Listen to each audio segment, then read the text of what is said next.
Movie की शुरुआत एक खूबसूरत दिन से होती है जहाँ पर कुछ लोग अपने सुबह का टाइम पार्क में घूमकर और खेलकर एंजॉय कर रहे थे। अब वहाँ पर एक घर दिखाया जाता है जहाँ पर एक बोर्ड पर ये लिखा हुआ था नो सोलिसिटर्स, जिसका मतलब होता है कि यहाँ पर सेल्समैन का आना मना है। फिर हमें एक लड़की दिखाई जाती है जिसका हाथ बंधा हुआ था, उसे एक बेड पर बांधा गया था और बहुत रो भी रही थी और चिल्ला भी रही थी। और तभी कोई आदमी आकर उसके कपड़े खोलता है और फिर वो उसकी बॉडी को टच भी करता है। वो लड़की रोते हुए अपनी जान की भीख मांग रही थी और तभी अचानक वो आदमी उस लड़के के ब्रेस्ट को काटने लगता है, जिससे कि वो लड़की बस चिल्लाती रह जाती है। अब ये सीन यहीं पर कट होता है और कहानी अब एक डॉक्टर की तरफ आती है जिसका नाम लेविस था और वो एक फेमस ब्रेन सर्जन था और उसके नाम की ही वजह से उसका हॉस्पिटल बहुत ज्यादा फेमस था।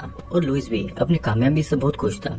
उस शहर में पुलिस स्टेशन में बहुत सारे लोगों के मिसिंग होने की रिपोर्ट्स आ रही थी और पुलिस एक भी मिसिंग पर्सन को नहीं ढूंढ पा रही थी। और फिर तभी एक औरत वहाँ पर मिसिंग रिपोर्ट लिखाकर उस लड़की का फोटो देती है जिसे हमने मूवी की शुरुआत में देखा हुआ था। ये वही लड़की थी जिसका ब्रेस्ट काटा जा रहा था। अब पिछले 3 महीने से 3 लोग मिसिंग हो गए थे जिनका अभी तक कोई भी सबूत नहीं मिला हुआ था।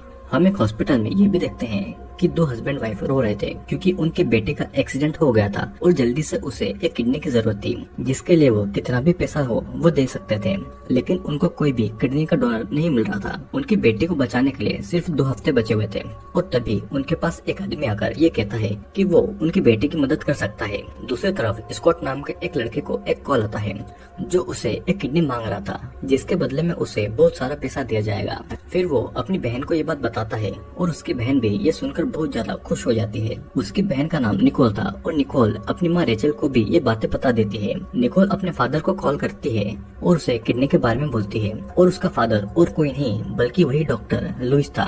लुइस भी ये सुनकर बहुत खुश हो गया था और लुइस अपनी वाइफ को ये भी बताता है कि कंट्री के बेस्ट सर्जन का अवार्ड उसे दिया गया है। रेचल भी ये सुनकर बहुत ज्यादा खुश हो गई थी और इस खुशी में वो आज स्पेशल डिनर बनाने वाली थी। फिर रेचल निकोल और स्कॉट से पेशेंट के रूम में जाकर उनके बेड को साफ करने को कहती है और दोनों खुशी से सर्जरी रूम में चले जाते हैं जहाँ पर कुछ लोग बेड से बंधे हुए थे और ये वही मिसिंग लोग थे जिन्हें पुलिस भी ढूंढ रही थी। उनमें से वो एक पेशेंट को चुनकर उसकी ब्रेन सर्जरी करने लगते हैं। वे उसके सर को खोलकर उसे काटकर फिर उसकी खोपड़ी को काटते हैं और उसके ब्रेन को उसकी खोपड़ी से बाहर निकालते हैं और ये सब करते टाइम दोनों बहुत ज्यादा खुश हो रहे थे। इधर पुलिस उन मिसिंग पर्सन्स को ढूंढ रही थी पर उन्हें कोई भी सबूत नहीं मिल रहा था। यहाँ पर उस सर्जरी रूम में निकोल उनसे उनके हालचाल के बारे में पूछती है और तभी एक लड़का विलियम निकोल को और उसकी फैमिली को गालियां देता है। तब निकोल विलियम के कटे हुए हाथ को दबाती है जिससे कि विलियम दर्द के मारे बहुत चिल्लाता है और फिर निकोल और स्कॉट विलियम को पकड़कर उसके जीवान काट देते हैं और बाकी मरीजों से कहते हैं कि अगर किसी ने उनकी फैमिली को गाली दी तब वो उसकी भी जुबान काट देंगे। अब फिर हमें एक ऑफिस में मार्विन नाम का एक आदमी दिखाया जाता है जो कि अपने लोगों से बिजनेस को आगे ले जाने के लिए उन्हें टिप्स दे रहा था। मार्विन मिंडी नाम की एक लड़की को घर घर जाकर अपनी कुकीज बेचने को कहता है और मिंडी मैप में घरों को देखकर वहाँ पर जाने के लिए निकल जाती है। इधर पुलिस गायब हुए लोगों का केस देख रही थी और उन सभी लोगों की जॉब भी अलग अलग थी, तो चाहकर भी उन मिसिंग लोगों का एक दूसरे के साथ कोई भी कनेक्शन नहीं था। यहाँ पर मिंडी लुइस के घर में कुकीज बेचने के लिए आई हुई थी और उसकी कुकीज बिक जाए इसीलिए वो खुद को थोड़ा हॉट दिखाती है और वो अपनी वेडिंग रिंग को भी निकाल देती है। दरवाजे पे फिर स्कॉट आता है और मिंडी उसे अपने बारे में बताती है। स्कॉट फिर उसे घर के अंदर बुलाता है और उसे डिनर के लिए इनवाइट करता है। मिंडी भी घर के अंदर जाती है और तभी वहाँ पर निकोल भी आती है जो कि उससे थोड़ा बात करके उसे वाइन ऑफर कर देती है। वहाँ पर रेचल भी अब आ गई थी और वो आकर मिंडी से बहुत अच्छे से बात कर रही थी और बातों ही बातों में रेचल और निकोल को पता लगता है कि मिंडी कहाँ पर आई है किसी को भी नहीं पता है। निकोल किचन में आकर स्कॉट को भी ये बताती है कि किसी को भी नहीं पता है कि वो कहाँ पर आई हुई है, जिसे स्कॉट सुनकर बहुत ज्यादा खुश हो गया था। निकोल और स्कॉट दोनों ड्रिंक लेकर आते हैं। तब मिंडी और वो तीनों ड्रिंक्स करने लगते हैं और बीच बीच में मिंडी स्कॉट के साथ में फ्लर्ट कर रही थी। तभी घर पे लुइस भी आ जाता है और वो मिंडी से मिलता है। दोनों एक दूसरे से काम की बातें करने लगते हैं। फिर सभी लोग डिनर करने लगते हैं। मिंडी को डिनर का मीट बहुत ज्यादा पसंद आ रहा था पर वो मीट किसका था उसे ये बात नहीं बताते हैं। मिंडी स्कॉट से और वाइन मांगती है। स्कॉट फिर वाइन में कुछ दवाई मिलाकर उसे पिला देता है और वाइन पीने के बाद में मिंडी थोड़ा बेहोश होने लग गई थी।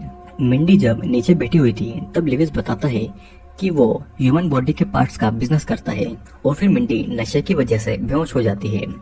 अभी वे लोग मिंडी को भी नीचे बेसमेंट में लेकर उन पेशेंट के साथ में रख देते हैं और फिर सभी किडनी डोनर के लिए जैक नाम के एक पेशेंट को सिलेक्ट करते हैं। सभी फिर जैक की किडनी निकालने लगते हैं और लुइस साथ ही साथ अपने बच्चों को भी ऑपरेशन करना सिखा रहा था। अब इस बार पुलिस हॉस्पिटल्स में मिसिंग पर्संस के बारे में पूछताछ करने जाती है। वो वहाँ पर उन डॉक्टर्स को मिसिंग पर्संस की फोटोज दिखाते हैं, पर हॉस्पिटल वालों को उन सभी के बारे में कुछ भी नहीं पता था। अब पुलिस वहाँ से चली जाती है और तब वहाँ पर लुइस का आदमी किडनी डिलीवर करने आता है। तभी उस आदमी को दिखाई देता है कि एक और परिवार को अपने बच्चे के लिए एक हार्ट की जरूरत थी। वो आदमी कॉल करके ये बात स्कॉट को बता देता है। स्कॉट ये बात अपनी फैमिली को बताता है और ये सब ये सुनकर बहुत ज्यादा खुश होते हैं, क्योंकि इन सब से उनके पास बहुत ज्यादा पैसा आने वाला था। निकोल और रेचल ने तो अपनी शॉपिंग की लिस्ट भी बना ली थी। अब फिर स्कॉट किसी के बॉडी के कंकाल को मशीन में पाउडर बना रहा था। वे यहाँ पर लोगों के इम्पोर्टेंट बॉडी के पार्ट्स को बेच देते हैं और जो पार्ट्स नहीं बिकते हैं वे उन्हें खा लेते हैं और कंकाल का पाउडर बना देते हैं, जिससे कि कोई भी सबूत नहीं बचता और इसीलिए वे अभी तक नहीं पकड़े गए थे। अब सीन कट होता है और निकोल घर का सामान लेने के लिए जाती है और रास्ते में उसे ऐसा लगता है कि कोई उसका पीछा कर रहा है और तभी अचानक एक आदमी वहाँ पर आकर निकोल को पीछे से पकड़ लेता है। वो निकोल को एक दीवार पर धकेल देता है और तब निकोल का एक इयररिंग वहाँ पर गिर जाता है।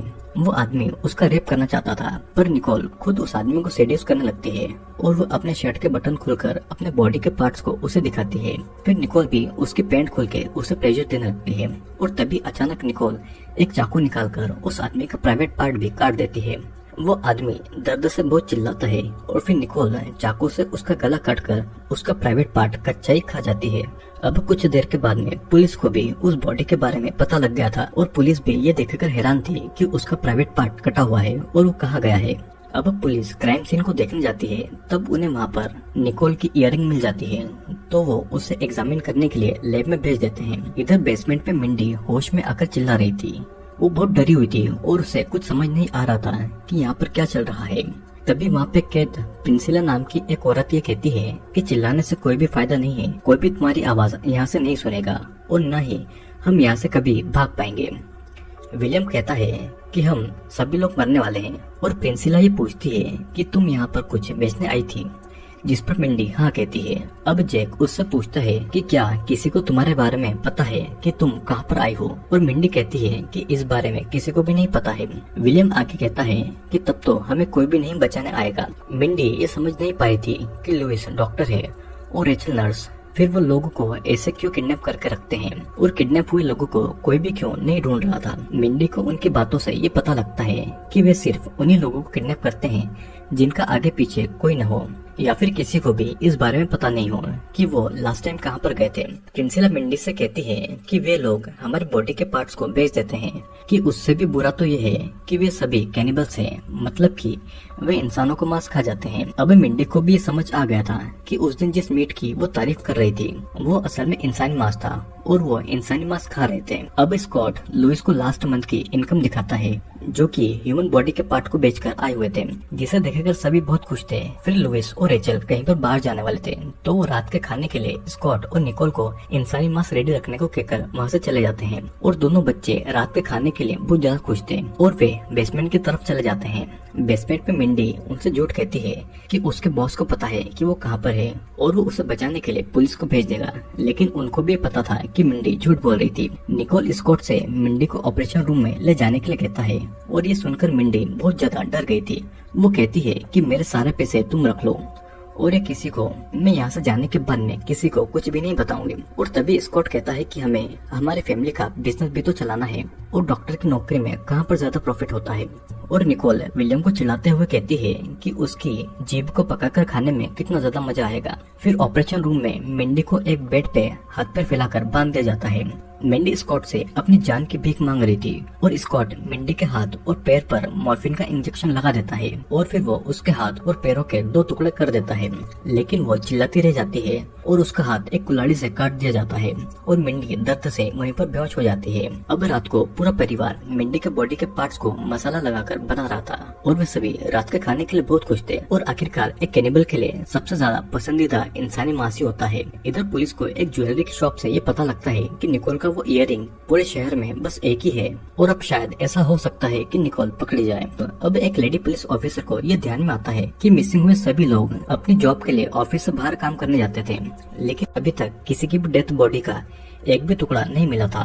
तो इसीलिए पुलिस कुछ भी पता नहीं कर पा रही थी। इधर डिनर टेबल पर सभी बड़े चाव से मिंडी के बॉडी के पार्ट्स को खा रहे थे और मिंडी की उंगलियों के मांस को स्कॉट बहुत ज्यादा पसंद करता है। अचानक कोई उनके दरवाजे पर आता है और दरवाजे पर वही दो पुलिस ऑफिसर थे जिनका नाम राल्फ और जूली था और वे उन मिसिंग लोगों के बारे में पूछने के लिए आए हुए थे, पर उनको वहाँ से कोई भी सुराग नहीं मिलता तो वे वहाँ से चले जाते हैं। अब रात को खाना खाने के बाद में वे सभी अपनी नेक्स्ट हार्ट की डिलीवरी के लिए विलियम को सिलेक्ट करते हैं। निकोल विलियम को एनेस्थेसिया देती है और वो बेहोश होने लगता है। वे लोग विलियम को ऑपरेशन रूम में लेकर जाते हैं और फिर उसका दिल निकालने लगते हैं। लुइस निकोल को ये सारी सर्जरी सिखा रहा था। वो कहता है कि वो किसी एक की लाइफ बचाने के लिए किसी दूसरे की जान ले रहे हैं, लेकिन असल में वे किसी की जान बचा भी नहीं रहे थे। वे तो बस अपने पैसे बना रहे थे और इंसानी मांस को स्वाद लेकर खा रहे थे। लुइस ने तो दुनिया के सामने अपना नाम कमा ही लिया था कि वो बेस्ट सर्जन है। अब दूसरे दिन वही दो पुलिस ऑफिसर राल्फ और जूली उसे ज्वेलरी शॉप में पूछताछ करने के लिए जाते हैं और वहाँ से उन्हें पता लगता है कि वो इयररिंग 4 लोगों ने लिया था और जिस कस्टमर ने पेमेंट किया था जूली उसका एड्रेस मांगती है। इधर बेसमेंट में विलियम का दिल निकाल लिया गया था और उन लोगों ने उसे मशीन की मदद से जिंदा रखा हुआ था ताकि उसके बाकी के बॉडी के पार्ट्स भी जरूरत के टाइम काम में ले लिया जाए। विलियम को देखकर बाकी सब भी बहुत ज्यादा डरने लगते हैं कि पता नहीं अब उनके साथ में क्या होगा। वे लोग वहाँ से भाग भी नहीं सकते थे क्योंकि लिवेस के परिवार ने उनका एक हाथ और एक पैर काट कर रखा हुआ था ताकि वे कभी भी यहाँ से भाग नहीं पाए, और अगर वे भागते हुए पकड़े भी जाए तो उनके जख्मों पर और ज्यादा दर्द बढ़ने की मेडिसिन उनको दी जाएगी। जैक से विलियम का दर्द नहीं देखा जा रहा था तो वो किसी तरह से उठकर विलियम की मशीन बंद कर देता है ताकि उसे सुकून की मौत मिल जाए, और सभी विलियम की इस हालत पर बहुत ज्यादा दुखी होते हैं। स्कॉट जब वहाँ पर आता है तो देखता है कि विलियम मरा हुआ पड़ा है और वह सभी पर गुस्सा करता है। स्कॉट और निकोल जैक को ऑपरेशन रूम में ले जाकर उसे बहुत ज्यादा टॉर्चर करते हैं। वे हथौड़े से उसके एक पैर को तोड़ मरोड़ देते हैं और वो दर्द के मारे बहुत चिल्ला रहा था। उसकी चीखों से प्रिंसिला और मिंडी भी डर गई थी और वे जोर जोर से रोने लगी थी। निकोल जैक को दर्द बढ़ाने का इंजेक्शन देती है और जैक तब उसको गाली देता है। स्कॉट और निकोल एक ग्रिल गन से जैक के मुंह के अंदर चोट करने लगते हैं और उसे बार बार उसके दर्द को बढ़ाने का इंजेक्शन भी दिया जा रहा था। स्कॉट के हाथ में एक हथियार था जो कि जैक खुद ही उस हथियार को अपनी आंख में घुसाकर मर जाता है क्योंकि वो इतना दर्द नहीं सहन कर पा रहा था। फिर निकोल जैक की आंखों को निकालकर खा जाती है और स्कॉट उसकी दूसरी आंखों को निकालकर खा लेता है और ये सब देखकर मैंडी उल्टी कर देती है। स्कॉट और निकोल लुइस को कॉल करके ये सारी बात बता देते हैं ताकि कोई नुकसान न हो जाए, क्योंकि अगर कुछ नुकसान हो जाता है तो बॉडी के पार्ट्स को नहीं बेच पाएंगे।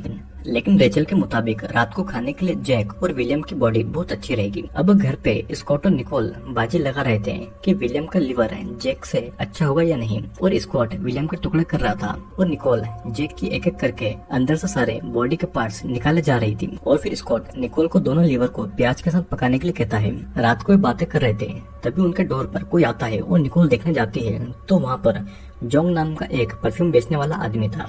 निकोल उसे अपनी अदाओं से सेड्यूस करने लगती है और वो उसको घर के अंदर बुलाती है। उसका भी मिंडी की तरह बहुत अच्छे से वेलकम किया जाता है। उसे ड्रिंक पिलाया जाता है और जोंग को बहुत अच्छा लग रहा था कि उसका इस तरह से वेलकम किया जा रहा है। वो वाइन पीकर थोड़ा सा बेहोश हो जाता है और तभी जोंग के साथ में भी वही होता है जो कि बाकी के लोगों के साथ में हुआ था। इधर पुलिस स्टेशन में राल्फ मिसिंग पर्सन के केस को क्लोज करके एक नए केस को खोलता है क्योंकि मिसिंग केस में कोई भी लीड नहीं मिल रही थी। लेकिन जूली इस बात से खुश नहीं थी। वो इस केस को कंटिन्यू करना चाहती थी पर उसके सीनियर की वजह से ये केस छोड़ना पड़ता है। अब इधर रेचल लुइस को अपना घर चेंज करने को बोलती है क्योंकि इस घर में उनको 5 साल हो गया था। लुइस भी इस बात के लिए मान जाता है पर घर को चेंज करने से पहले उन्हें सारी बॉडी के पार्ट्स को ठिकाने लगाना था।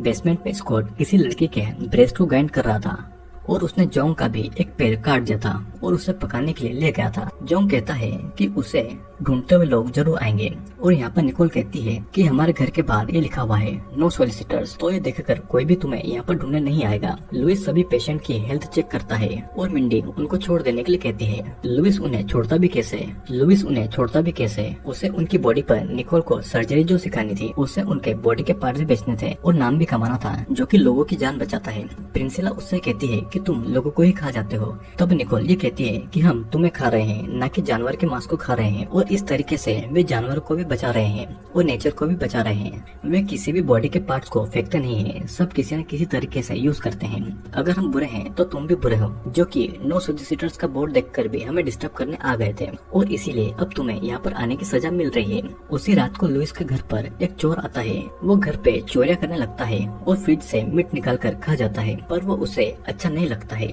तो वो उसे थूक देता है क्योंकि वो इंसान का मांस था। फिर वो उसी बेसमेंट में जाता है और वहाँ पर उन सबको देखकर वो शॉक्ड हो गया था। मिंडी उस चोर से मदद मांगती है और वो उसे सब कुछ बताती है कि वे लोग कैनिबल्स हैं और उनके बॉडी के पार्ट्स को बेचते हैं। वो चोर वहाँ से निकलकर पुलिस को कॉल करने का वादा करता है और तभी वहाँ पर निकोल चोर को बेहोशी का इंजेक्शन देने आ जाती है, पर चोर उसे मारकर भाग जाता है। चोर को भागता हुआ देखकर लुइस के पड़ोसी पुलिस को कॉल करके ये सब बता देती है, पर पुलिस ऑफिसर राल्फ इस बात पर ज्यादा ध्यान नहीं देता है। अगली सुबह लुइस सभी को बताता है कि रात के लिए अच्छा सा खाना तैयार करो क्योंकि तुम्हारा कजिन ब्रदर आने वाला है। रेचल फिर स्कॉट और निकोल को मांस रेडी करने को कहती है और स्कॉट बेसमेंट में जाकर किसी के कटे हुए बॉडी के पार्ट के टुकड़े करता है और रात को उसी को मसाला लगाकर पकाया जाता है। सभी रात के खाने के लिए बहुत ज्यादा खुश थे और तभी डोर पर उसका कजिन आता है और वो और कोई नहीं बल्कि पुलिस ऑफिसर राल्फ था, और पहले से ही राल्फ उनके साथ में मिला हुआ था। राल्फ फिर वहाँ पर निकोल का इयररिंग लेकर आता है जिसकी वजह से वो पकड़ी जा सकती थी, और राल्फ ने ही आइडिया लगाकर उस केस को बंद कर दिया था। राल्फ भी एक कैनिबल था और वो भी उनके साथ इंसान के मांस को खाने लगता है। अब रात को लुइस और राल्फ अपने बच्चों को ये कहते हैं कि वो घर चेंज करने वाले हैं, और ये सुनकर बच्चे बहुत ज्यादा खुश हो जाते हैं। वे जल्दी ही अपने घर को चेंज भी कर लेते हैं और अब वे नए घर में भी नो सोलिसिटर्स का बोर्ड लगा देते हैं और वे उस नए घर में भी अपने इस बॉडी के पार्ट के काम को जारी रखते हैं। लेकिन हम दूसरी तरफ ये देखते हैं कि राल्फ ने भी अपने घर में एक लड़की को बांध कर रखा हुआ है। लड़की के कपड़े पहनकर वहाँ पर आता है और कहता है कि खाने के लिए तुम बहुत ज्यादा टेस्टी होगी, और लड़की के चीखों के साथ में ये मूवी यहीं पर एंड हो जाती है। तो दोस्तों, ये मूवी एक ऐसे डॉक्टर के बारे में है जो कि अपनी रियल लाइफ में तो बहुत अच्छा सर्जन था, लेकिन वो एक और काम करता था, लोगों के बॉडी के पार्ट्स को ब्लैक मार्केट में बेचने का, और इसीलिए वो ऐसे लोगों को चुनता था जो कि अक्सर सेल्समैन हुआ करते थे, क्योंकि किसी को भी ये पता नहीं होता था कि आखिरकार वो कहाँ पर जा रहे हैं। जिस पुलिस ऑफिसर के हाथ में ये केस आया वो भी लुइस की तरह कैनिबल था और वो भी इंसान के मांस को खाता था। तो आई होप दोस्तों आपको ये वीडियो जरूर पसंद आया होगा। वीडियो अगर पसंद आया हो तो लाइक, शेयर और सब्सक्राइब जरूर कर लेना, क्योंकि मैं जल्द ही ऐसे ही इंटरेस्टिंग वीडियोस लेकर आने वाला हूँ।